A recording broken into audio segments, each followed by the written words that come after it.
वैज्ञानिक क्षतिपूर्ति समेत दिन नेपाल सरकारसँग हामी जोरदार माग गर्दछौँ। साथै अबदेखि मौसमी बालीहरूको बीमा गर्नुपर्ने आवश्यक बीमा सम्बन्धी प्रक्रिया अगाडि बढाई प्रत्येक मौसमी बालीको बीमा गरिने व्यवस्था मिलाउन समेत नेपाल सरकारको ध्यान आकर्षण गर्दछौँ।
हामी चाहिँ हाम्रो नेपाल हामी नेपालीको अहिले एउटा डेलिगेसन टिम आएको छौँ जुन एउटा दैविक प्रकोप भएको छ पश्चिममा र किसानहरूले चाहिँ राहत पाउन् र भोकै नमरुन् र उहाँहरूको चाहिँ आँसु पुसियोस् मन्त्रालय भनेर हाम्रो नेपाल हामी नेपालीको केन्द्रीय संयोजक ज्ञानेन्द्र साईज्यू लगायत हाम्रो पुरा टिम आएका छौँ र हामीले एउटा ज्ञापन पत्र हजुरको लागि टक्राउनलाई आएको छौँ। यो चाहिँ अब संयोजकहरूले हजुरलाई पढेर सुनाएर वितरण गर्नुहुन्छ। अब यो मसँग यो उठेरै पढ्न चाहिँ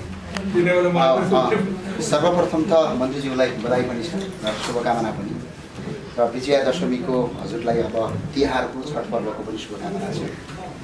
मुख्यतया चाहिँ आज हामी चाहिँ किनभने जुम्लाको मार्सी गयो ब्रान्ड मार्सीको बनेको थियो तर त्यो मार्सी किसानहरू रोइरहेको अवस्था छ। मैले भन्दा बढी मन्त्रीज्यू स्वयं बाढी पीडित क्षेत्रबाटै हुनुहुन्छ, उहाँहरू अवगत भएको कुरा हो। पश्चिमको बजाङदेखि र दार्चुलादेखि लिएर पूर्वको तपाईँको मोरङ हुँदै झापासम्म तराईको क्षेत्र पुरै बाली नाली नष्ट भएको छ। किसानहरूले सही हिसाबमा त्यसको मुआवजा पाउन् मन्त्रालयमा भएको बजेट सही रूपमा प्रयोग गरेर हजुर एउटा मन्त्रीज्यू आउनुभएको छ, हजुरबाट हामी आशावादी पनि छौँ। त्यो बारेमा हामीले एउटा फर्मालिटिज रूपमा एउटा विज्ञप्ति ल्याएका छौँ। माननीय कृषि तथा पशुपन्छी मन्त्री महेन्द्र राय यादवज्यू सिंहदरबार काठमाडौँ ज्ञापन पत्र सहित ध्यान आकर्षण सम्बन्धमा महोदय उपरोक्त विषयमा कार्तिक 1 गतेदेखि परेको अविरल वर्षाका कारण पूर्वदेखि पश्चिमसम्म नेपालका भूभागमा गएको बाढी पहिरो तथा अविरल वर्षाका कारणले घरमा भित्र्याउन ठिक्क पारेको धान सहित अन्न बालीहरूको समेत नष्ट हुन गएको र कतिले ज्यान गुमाइसकेको कुरा माननीय मन्त्रीज्यूलाई अवगत नै छ। उक्त बाढी पहिरो र पानीका कारणले सम्पूर्ण बाली नष्ट भई गरिब विपन्न किसान परिवारको दैनिक गुजारा समेत टार्न नसक्ने भई भोकमरीको स्थिति सिर्जना हुने अवस्था देखिएको छ। तसर्थ नेपाल सरकारको कृषि मन्त्रालय अन्तर्गत समयमै गरिब किसानहरूलाई उत्पादित कृषिको उचित व्यवस्था गरी नष्ट भएको धान लगायत अन्य बालीको उचित वैज्ञानिक क्षतिपूर्ति समेत दिन नेपाल सरकारसँग हामी जोरदार माग गर्दछौँ। साथै अबदेखि मौसमी बालीहरूको बीमा गर्नुपर्ने आवश्यक बीमा सम्बन्धी प्रक्रिया अगाडि बढाई प्रत्येक मौसमी बालीको बीमा गरिने व्यवस्था मिलाउन समेत नेपाल सरकारको ध्यान आकर्षण गर्दछौँ। ज्ञानेन्द्र साई संयोजक हाम्रो नेपाल हामी नेपाली। अर्को हामी माननीय मन्त्रीज्यूलाई अवगत गराउन चाहन्छौँ। नेपाल सरकारको 2078-69 को बजेट 45 अर्ब 9 करोड कृषि मन्त्रालय पशुपन्छी मन्त्रालय अन्तर्गत बजेट छुट्याइएको छ। त्यस्तै अघिल्लो बजेट पनि काम गर्न बाँकी छ। त्यो बजेट 2077-78 को 41 अर्ब 40 करोड र नेपालको अहिलेको बजेट 16 खर्ब 47 अर्ब 57 करोड बजेट हो। यसको 1.74% मात्र बजेट छुटाउने हो भने प्रत्येक किसानहरूका लागि नेपालमा 20 अर्ब रुपैयाँ छुटाउन सकिन्छ। यो पनि हामी साथमा दिँदैछौँ र यो माननीय मन्त्रीज्यूलाई हामी यो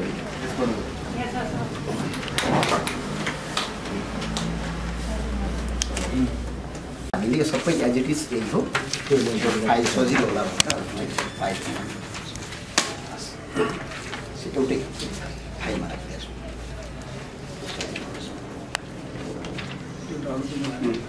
अच्छा त्यो पछाडि छ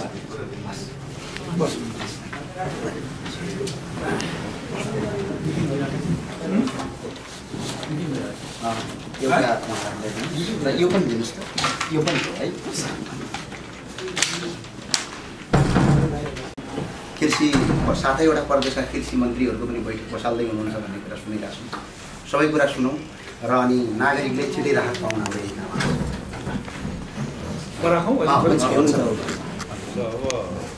हाम्रो नेपाल हामी नेपाली बडा खुसीको कुरा हो होइन तपाईँहरूबाट यसरी ज्ञापन पत्र दिनुभएको छ र हाम्रो सरकार र यस मन्त्रालयबाट त्यो जनतालाई गर्नुपर्ने काम हो र सबै नेपाली नागरिकको यो हक र अधिकारको कुरा पनि हो हामी सबै नेपाली दाजुभाइ मिलेर आफ्नै दुःखमा आफै सबैले मिलेर गर्दा एउटा बाटो हो दोस्रो नेपाल सरकारले यसको बारेमा एकदम गम्भीर भएको छ अस्ति अब कैबिनेटको बैठकबाट हामीले छलफल गऱ्यौँ र यसको सबभन्दा मूल्य कुरा के हो भने तथ्याङ्क हामीलाई चाहिन्छ होइन त्यो तथ्याङ्क सङ्कलन भइरहेको छ 3टा प्रदेशले तथ्याङ्क पठाइसकेको छ अहिले पनि हाम्रो एउटा टिम यो मन्त्रालयको पनि होइन तथ्याङ्कको लागि सही किसानहरू नछुटुन् त्यो हिसाबले तथ्याङ्क आउने कर्मचारी छ 9 गते 7 प्रदेशका कृषि मन्त्री र सचिवलाई हामीले बोलाएका छौँ र यो सवाल भनेको अब कसरी गर्ने सवाल हो सङ्घ प्रदेश र स्थानीय 3टा हामी निकाय छौँ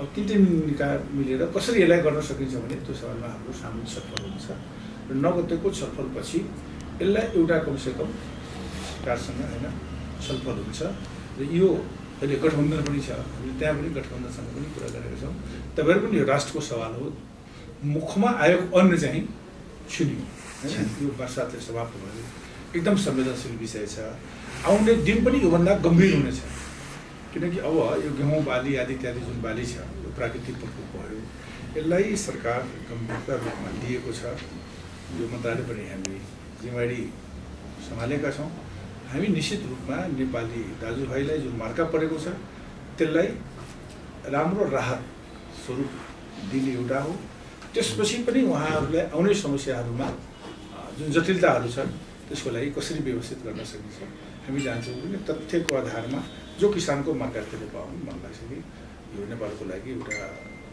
र सरकारको लागि पनि बडा गम्भीर विषय छ तपाईँहरूले ध्यान आकर्षण गराउनु भएको छ ज्ञापन पत्रले यो कुरा हामी गर्छौँ विश्वास दिन चाहन्छु मन्त्रीजी एउटा कुरो बताइदिनु न विशेष त अहिले बाढी पीडितहरूले हामीले तत्कालीन राहत केही पनि पाएनौँ खाना पाइराखेका छैनौँ बास पाइराखेका छैनौँ राज्यले 24 घण्टाभित्र हामीलाई राहत दिनु पर्थ्यो दिन सकिरहेका छैन भने गुनासो गरिरहेका छन् एकातिर अर्कोतिर राज्य तत्कालीन र दीर्घकालीन गरेर दुई किसिमबाट राहतको योजना बनाउँदैछ तत्कालीन राहतको योजना चाहिँ मन्त्रालयले के गर्नु यसो छ कि अहिले तत्कालिक विपद व्यवस्थापन न्यूनीकरण हाम्रो एउटा तत्कालिक गर्नुपर्ने छ होइन त्यो गृह मन्त्रालयकै नेतृत्वमा छ होइन त्यहाँबाट 2टा कुरा भएको छ एउटा अब घरै क्षति भइसकेको छ भने हिमालमा 5 लाख यो मध्यमा 4 लाख तराई मधेसमा 3 लाख रुपियाँ त्यो आधारमा त्यो जान्छ जसको मृत्यु भएको छ 111 जनालाई उहाँहरूको छुट्टै प्रक्रिया छ त्यहाँबाट उहाँहरूको छुट्टै पैसा जान्छ 2 तेस्रो के भने अहिले यसभन्दा बढी स्वास्थ्य क्षेत्रलाई निःशुल्क रूपमा स्वास्थ्य क्षेत्रमा होइन जहाँ जहाँ युनिट छ त्यहाँले काम गरिरहेको छ तेस्रो विषय भनेको अब सिडिओ कार्यालय मार्फत विपद व्यवस्थापन त्यहाँ एउटा समिति छ त्यो समितिबाट होइन त्यहाँको स्थानीय निकायले पनि त्यहाँ एउटा समिति हुन्छ त्यो समितिको मार्फत तत्कालिक राहत पुर्याउनु पर्ने ठाउँमा राहत पुगिरहेको छ भने हामीलाई त्यो जानकारी छ र हामी पुगिरहेको छ अरू पनि थप छ भने कहीँ कमी छ भने त्यसलाई गर्ने अवस्था राज्यले पुर्याइरहेको छ भन्ने पीडितले पाइरहेका छैनौँ भन्ने के हो कारण यसो छ कि अब राहत पुगिरहेको छ जिल्ला प्रशासन माध्यमबाट होइन नागरिक समाजबाट पनि पुगिरहेको छ जहाँ त्यस्तो संवेदनशील अवस्था छ भने स्वास्थ्य र खाद्यान्न त्यो सरकारको कामै उदार राहत पुनःस्थापना 3टा काम हामी गर्छौँ तर यस्तो समयमा सङ्कटको बेलामा हामीले गरिरहेका छौँ प्रधानमन्त्री स्वयं पश्चिम जानुभएको छ त्यो संवेदनशीलता होइन सरकारले बुझेको छ जस्तै भोलि यता पूर्वतिर जानुहुन्छ जुन पार्ट छ नि पूर्व पश्चिमको त्यो पार्टमा सरकार त लागि परेको छ एउटा कुरा मन्त्रीज्यूलाई अवगत गराएँ डडेलधुरामा एकजना परिवारको डडेलधुरामा पुरै बाख्राहरू पालेको भेडी गोठ बगाए सरकारको संयन्त्रको कुरा गर्दैछु किनभने कृषिसँग सम्बन्धित वाहन उहाँले क्षतिपूर्ति पाउनुपर्छ अर्थात् हामीलाई उद्धार गर्नुपर्छ भनेको आज झन्डै 6 दिन भयो। आज बिहान मात्र नेपाल प्रहरीको टिम मुजुर्गका लागि जाँदैछ। अनि यो कुरा चाहिँ छिटोभन्दा छिटो रेस्क्यु चाहिँ होस् है, किनभने 6 दिनसम्म कुर्नुपर्ने यो भइरहेको छ। जुम्लामा आज मात्रै हजुरले हेर्नुहुन्छ, जुम्लामा जहाँ मार्सी फल्थ्यो, मार्सीको खेत पुरै पानीले पुरै छपक्क पारेको छ, तराईमा बिउ उम्रिसक्यो। अब अहिलेसम्म हजुरले भनेअनुसार कैलाली भनेको सुगम क्षेत्र हो। प्रधानमन्त्री त जानुभयो, तर प्रधानमन्त्रीसँगै निकायहरू एक्टिभ हुनु पर्थ्यो। किसान आज पनि कैलालीको टिकापुरको म आज बिहानको घटना हजुरले सुनाउँदैछु। बाली त्यो टिकापुर धेरै टाढा पनि छैन, जो गाडीबाट सजिलै जान पनि सकिन्छ। त्यहाँ नगरपालिका पनि छ, स्थानीय सरकार पनि छ, प्रदेश सरकार पनि छ, जहाँ कि सुदूरपश्चिम प्रदेश सरकारको हेडक्वार्टर पनि कैलाली जिल्लामा छ, राजधानी। अहिलेसम्म त्यहाँको यो बाली नाली कति क्षतिपूर्ति भयो भनेर कोही व्यक्ति पनि त्यो खेतमा र त्यो किसानलाई भेटेको छैन। र कृषि मन्त्रालयले अर्को हामी जानकारी के गराउँछु भने हजुरका जति पनि कृषि मन्त्रालय अन्तर्गतका जिल्ला समिति, जिल्ला कार्यालयहरू छन्, अन्य छन्, ती सबैलाई के एक्टिभ गराउनु पर्यो भने जहाँ जहाँ किसानको तपाईँको क्षतिपूर्ति भइरहेको छ छिटोभन्दा छिटो त्यहाँ गएर त्यसको रिपोर्ट ल्याउन भन्नु पर्यो। किन 6 दिन 7 दिनसम्म अब धान उम्रिसक्यो, अब गएको छैन। अब हामी काठमाडौँमा बसेर त गर्न सकिँदैन। सरकारको संयन्त्र छ, संयन्त्रले छिटो एक्टिभ गरोस्। आज त्यो मैले 2टा घटना किन सुनाएँ भने काठमाडौँबाट र मन्त्रालयबाट भइराखेको छ चाहिँ भन्ने, तर त्यहाँ नजाने भएको छ। जस्तो डडेलधुराको प्रकाशी हाम्रो गाउँपालिका कुन हो उसको कन्यामधुरा गाउँपालिका, शेरबहादुर देवाजीको गृह जिल्ला प्रधानमन्त्रीज्यूले, त्यसमा र कैलालीको टिकापुरको वडा नम्बर 3 मा टिकापुर नगरपालिकाको अहिलेसम्म किसान कहाँ सरकारी टिममा अहिलेसम्म गएको छैन। त्यो भएर मन्त्रीज्यूबाट हाम्रो आग्रह के छ भने छिटोभन्दा छिटो निर्देशन जाओस्। हाम्रो निर्देशन कस्तो छ भने अब प्रदेश हो हैन, यो जति पनि ज्ञान केन्द्र छ नि, यो मन्त्रालयको जिल्लामा कुनै आफ्नो त्यो कर्मचारी शाखा छैन। त्यो हामीले प्रदेशै गर्ने हो हैन। प्रदेशकै सबै गाउँमा युनिट छ कि यो जेटीहरू आदि इत्यादि बस्ने सबै प्रदेशको मार्फत गइसकेको छ। तर पनि हामीले आफ्नो यो मन्त्रालयको पनि कर्मचारीलाई तथ्याङ्क सही आओस्। त्यहाँ पनि जुन प्रशासनको तर्फ से पुलिसबाट हैन, सेनाबाट जुन हुन्छ, त्यहाँ पनि कृषि कार्यालयसँग समन्वय गरेर उताबाट उठाउने कुरो बनिरहेको छ। यतातिर हामीले सरकारले बोलाएर चाहिँ एउटा छलफल गरेर अगाडि बढाउँ भनेर गरिरहेको। अर्को कुरा तपाईँ हजुरलाई बझाङ नपुगेको ठाउँमा हामी पुऱ्याउँ। जस्तै बझाङको हजुरलाई बझाङ जिल्लाको छन्ना गाउँपालिकामा नक्कली पीडितहरूले तपाईँको के पाए, राहत पाइसके। यो पनि छानबिन गर्नुपर्छ। जो पीडित होइनन्, जसको केही पनि घर बगाएको छैन, त्यो के भने स्थानीय कार्यकर्ताको पहुँचका आधारमा, पार्टीको पहुँचका त्यो भएको छ। हजुरलाई जानकारी गरायौँ, त्यो पनि छानबिन गरिदिनु होला। मेरो चाहिँ आग्रह यति छ। ठिक छ, अहिलेको ध्यान आकर्षण गराउनु हो। हामीले अब अझै अब यो कुराहरू गृह मन्त्रालयमा हाम्रो 7:30 बजे बैठक पनि छ। तपाईँहरूको सबै कुराहरू पुगेको नपुगेको जति शक्ति छ त्यो शक्ति त राज्यको नै लगाउनु पर्छ। त्यसरी हामी अगाडि बढाउँछौँ।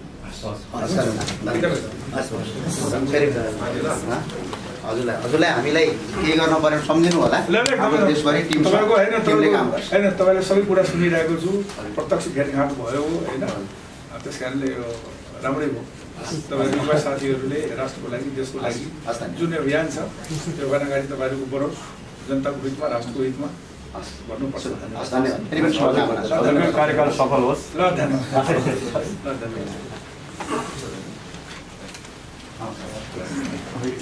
हाम्रो माग चाहिँ देशभरिका किसानहरू आज अलपत्र परेका छन्। अलपत्र परेका किसानहरूलाई राहत उपलब्ध गराउनुपर्छ। किनभने किसानलाई क्षतिपूर्ति दिनुपर्छ। किसान बाँच्यो भने मुलुक बाँच्ने हो, किसान बाँचेन भने मुलुक बाँच्दैन भन्ने कुरा हो। र यसका लागि चाहिँ हामीले जुम्लाको मार्सीधानदेखि लगेर पूर्वको बझाङदेखि लगेर दार्चुलादेखि लगेर पूर्वभन्दा पश्चिमको पूर्वको झापासम्मका पीडित किसानहरूलाई क्षतिपूर्ति दियोस्। र मन्त्रालयले बजेट छुट्टा, हामीले बजेट सहित बनेका छौँ। 48 अर्ब रुपैयाँ छ यो मन्त्रालयमा। 48 अर्बको 10 अर्ब दिँदाखेरि किसानलाई केही गाह्रो हुँदैन। किनभने किसानका लागि बनाएको मन्त्रालय हो। त्यो पैसा किसानका लागि खर्च होस्, कर्मचारीको तलब भत्ता र विदेश भ्रमणमा खर्च नहोस्। मन्त्रीजीले के भन्नुभयो? उहाँले के भन्नुभएको छ भने यो काम म तत्काल गर्छु र अहिले 7वटा प्रदेशको कृषि मन्त्रीको संयुक्त बैठक पनि बसाल्छु भन्नुभएको छ। हजुर, संयुक्त बैठक बसाल्नुहुन्छ अरे, त्यस पछाडि एक्टिभ बनाउनुहुन्छ। र अर्को कुरो, नक्कली पीडितहरूले चाहिँ अहिले राहत पाइरहेको अवस्था छ। केही पार्टीका कार्यकर्ता हुने अनि नक्कली पीडित बन्ने अनि राज्यको सम्पत्तिको दोहन गर्ने काम भइरहेछ। त्यो काम रोक्नुहोस् भनेका छन् र हाम्रा अभियन्ताहरू पनि छन् त्यो जिल्लामा र हामी रोक्छौँ त्यसलाई।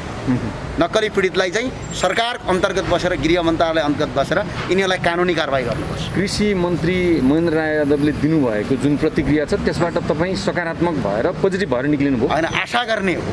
अब काम गर्नुहुन्छ कि गर्नुहुन्न त्यो हेर्ने हो। हजुर, काम भएन भने फेरि खबरदारी गर्ने। तर अहिले आशा गर्नु उहाँले गर्छु भनेपछि गर्न दिनुपर्छ भन्ने धारणा हो। हस्, थ्याङ्क यू। हस्, धन्यवाद।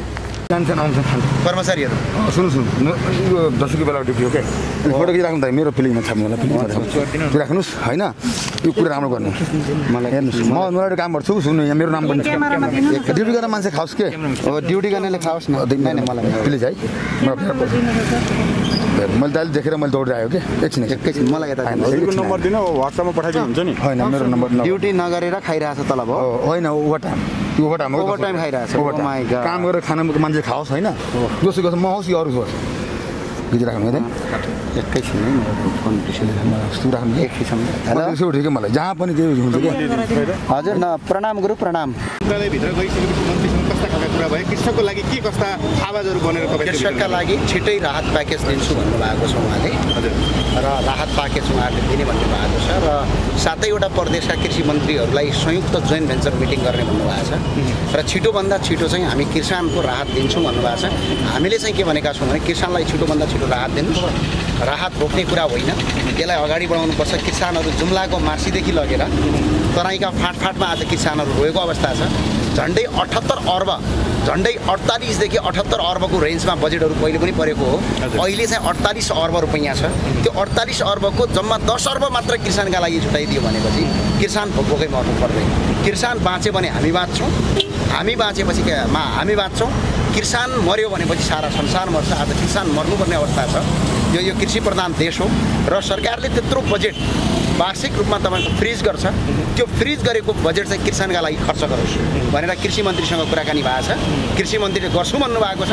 उहाँको काम हामी र हाम्रो नेपाल हामी नेपाली अभियान र सिङ्गो देशभरिका नागरिकले हेरेर बस्नेछौँ। जस्तै हाम्रो नेपालमा कस्तो छ भने भूकम्पको पालामा पनि जो पीडित थिए उनीहरूले पाएको अवस्था थिएन भने हरेकचोटि कुनै न कुनै आपत्तिहरू आइपर्दाखेरि जुन व्यक्तिले पाउनुपर्ने हामीले आजको दिनसम्म त्यो व्यक्तिले स्वस्थ छविले पाएको पनि देखाइन्छ। आज साँच्चै किसानले त्यो जुन क्षति बेहोरी राखेका छन्, जुन उहाँहरू धुरु रोइराख्नु भएको छ, उहाँहरूले साँच्चै नै पाउनुहुन्छ जस्तो तपाईँलाई लाग्छ? र हाम्रो नेपाल हामी नेपाली टिमले कस्तो खालको हामी अनुगमन गर्छौँ? जस्तै आज कैलालीदेखि लगेर जहाँ जहाँ पीडित छन् त्यो ठाउँमा हाम्रो टिमले अनुगमन पनि गर्छ साथै। र नक्कली पीडितहरूले चाहिँ अहिले पाइरहेको अवस्था भनेर बझाङबाट अहिले समाचार आएको छ।